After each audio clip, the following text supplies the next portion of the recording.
Habari. Tunajua kwamba jambo lako kuu ni mauzo.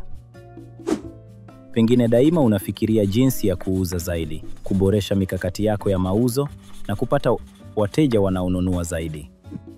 Ndiyo sababu tumetengeneza kozi hii itakayokusaidia kuboresha mauzo yako kwa mikakati thabiti na wazi itakayokufanya ukue. Katika kozi hii utajifunza mbinu ya 4Ps: mradi, bidhaa, mchakato, watu. Tumia nafasi yako vyema, tafuta na tathmini fursa za uwekezaji na tumia mbinu ya 4Ps kufanya maamuzi mahiri kwa matokeo bora. Tunakualika ujifunze kuhusu mada hii na kushiriki katika mazoezi maalum yatakayokuruhusu kujifunza kile unachojifunza. Kwa njia hii utaweza kuona matokeo chanya dukani kwako mwenyewe. Kumbuka kwamba unaweza kila wakati kumtegemea mwakilishi wako wa mauzo kwa msaada ukihitaji. Tutaonana kwenye shughuli inayofuata.